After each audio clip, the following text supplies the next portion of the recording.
So what is your advice to a artist or creator who doesn't know like what lane to dive into? Like, what would you say to them?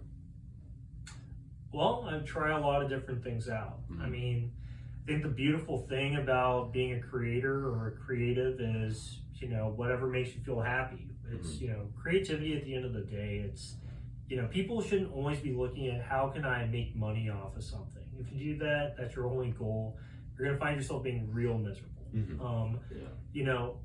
If you're trying to make a song, just to make money, you're going to get a certain result. You're going to be frustrated when it doesn't get that result. Yeah. And, I'd say the whole entire point of creation is to express yourself.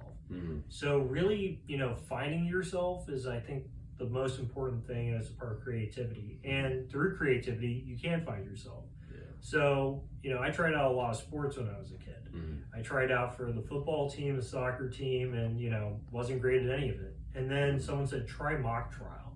And mock trial was this thing where you got to go to court, wear a suit, pretend to be a lawyer and do this thing. And I remember my first ever competition, I got a best attorney award. And I was like, holy crap, I love this. And I went from being this one kid who was kind of picked on, bullied in the band and everything, to going, wow, I found something that makes me feel powerful, makes me feel cool and confident in myself, and I can help other people. So, that's where, it's a journey. Everyone's young, everyone's trying to figure their life out, but, it's through that course, that journey, that's where you really find yourself and, have fun. Yeah. To anyone who's unemployed out there, this is a great lesson. I'm retaining this information as you're saying it as well. Kind of moving on, do you think there's a formula to blowing up in the underground? Yeah, figure out how to go viral.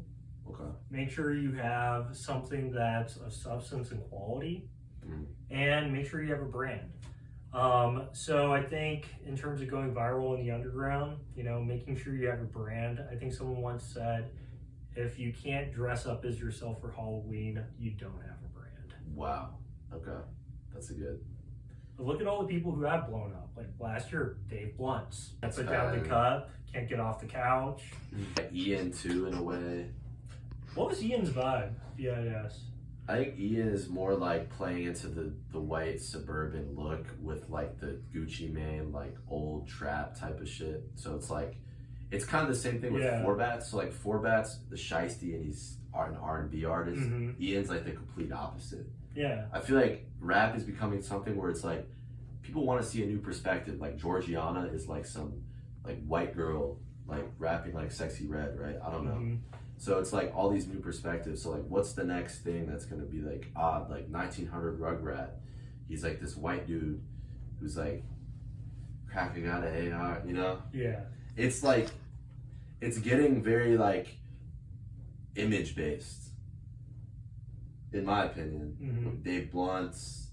Is it a brand that you're selling? You're kind of selling yourself. Well, yeah. Not like that, but. Well, I think you kind of answered the question. It's what brand are people selling? And I think someone used the word once, micro niche influencer. People want to relate to other people. People want to really be able to say, hey, I like that guy because he's just like me.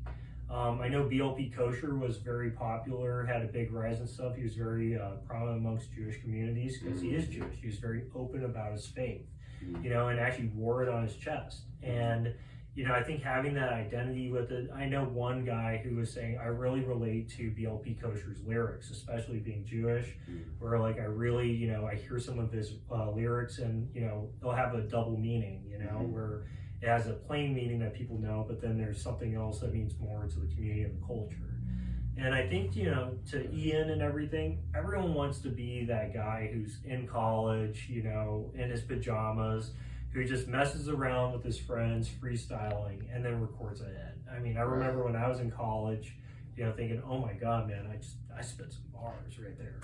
And that's what everyone wants. And, I think having that recognition that this could be me too.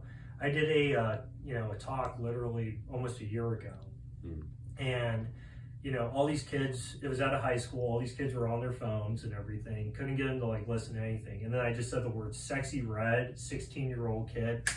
They were glued. I was like, "What?" said, yeah, there's a 16-year-old kid out in Italy. He produced a song that went gold on Sexy Red's album. And yeah, he's in Italy. I mean, wow. English is the second language. If this kid's making American hip hop rap in Italy, you know, you guys can do it too, being in Chicago and in high school, you know? Of course, man. It's insane. So what is your advice to someone, this is an interesting one, someone who feels like they missed their time or they're getting older? Like, is there really an age limit to this?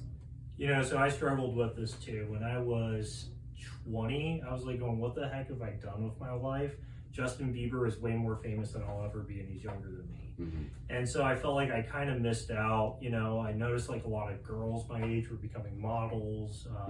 You know, people were going out starting this business or doing that, you know, creatively. And I thought I missed out. And while I was boo-hooing and stuff over it, I realized that was my moment. I realized if I had stuck to that, you know, for 5 years and everything, yes, I would have just as much skills, just as much competence as all these other people. And so it's really learning not to give up. You know, you never know when you're going to blow up. Like Future, you know, he's ancient. I mean, for someone being called Future, he's pretty old. Another one, St. John, like that guy who blew up for a hot second with the Emenbach remix. Dude will not tell you how old he really is. He is ancient and acting like he's 20 years old. I mean, it's never too late. Like I always joke maybe I could blow up and become an underground rapper, but you know, I think you can. Maybe, but no, I'm just doing this. I don't know. Actually, I do have a lot of good sound bites though. If I ever wanted to drop a mixtape, like people just like saying crazy stuff. Okay. Would you drop a For the Youth exclusive on the SoundCloud? You know what, man? If you ask me to, I might. Bless us. Okay, thank you. I'd appreciate it. Wow. Okay, so I should ask. Wait. This is the part we're cutting out. Of course, obviously. You can cuss right now. Still looks great, by the way. Okay.